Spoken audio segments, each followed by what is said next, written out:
Hey everybody, Norm from Tested here at New York Comic Con 2018. Now, I'm behind this wall here, popping out at you because we're going to talk about some pop-up books. There's a new book coming out. It's by these two gentlemen here, Matthew and Kevin, who respectively were the engineer and artist behind this Harry Potter pop-up book. I'm so curious, how do you design a pop-up book? How do you design it? Well, you know, it starts off with me just like in the studio cutting and folding paper and like figuring out how all this comes together. And, you know, it takes a few months, you know, just to figure out, you know, how's this going to fit on the page? And then, you know, how are these other things going to happen? Oh my gosh. And then, you know, we've got a lot of like extra moments in here, a lot of interactive little things. So I'll put all that together. And once we've got that all together, and then the next step is actually, you know, flattening out all the pieces and then handing it off to Kevin. So I get all these shapes, like a huge jigsaw puzzle. Effectively, I need to color them in. Yeah. And then Matthew will also send me like the white cardboard models so I can see how those interact with each other. And so then I'll texture everything, do all of these illustrations in here.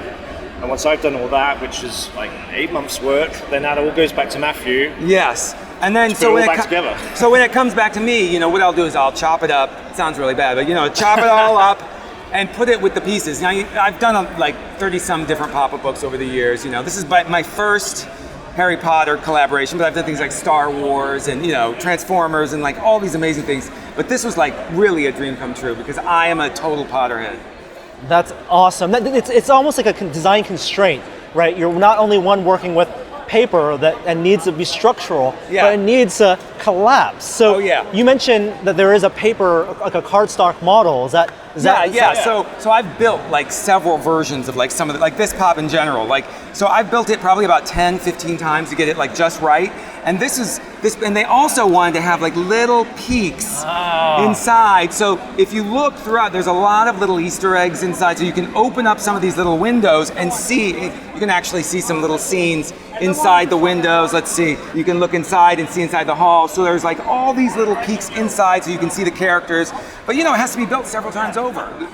And then when you send it off, is it a digital file? Well, when I send him the pieces, they are digital, like the pieces. But I have to do everything by hand. Like there isn't some computer program that does it. You know, it's all me. Just really, like I was one of those kids growing up that built stuff out of paper. And so here I am, and you know, much later, still doing it. Wow. And then Kevin, from your perspective, do you assemble it as well before you paint, or how do you know? So I've just got to try and picture this in 3 dimensions in my head.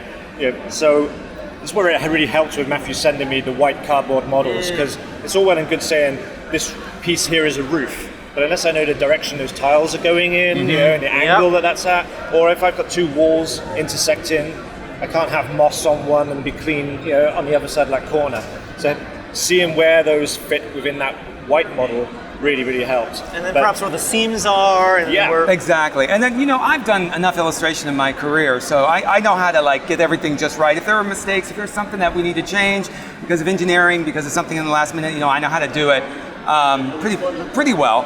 And we also give him sort of sketches. You know, he did some sketches for us, but then we also sort of laid everything out. So he would know windows go here, this goes there. So he gets sort of art guides. And when I work with other artists, I always, you know, lay it all out for them.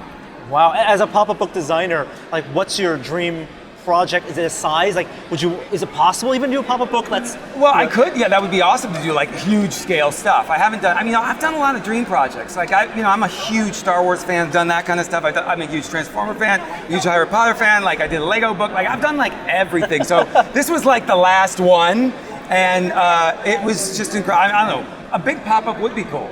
I'd love to go inside one. Who knows?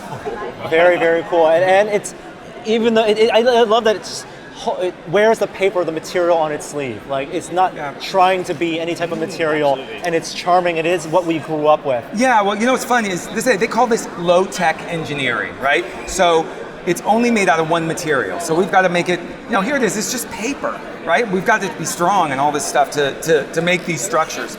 And this book also turns into a giant map of Hogwarts. So it has little latches between the pages that you can unfold the thing, and it becomes this huge map, these pop-ups. So it's 2 things in one. It's a book and it's a map. So it's fun, it's cool. And Thank you guys. Yeah, there's a magnet in the back and everything, so cool. It's delightful. Thank you so much for sharing the story of making this book and giving us a little peek of it. Yeah, my pleasure.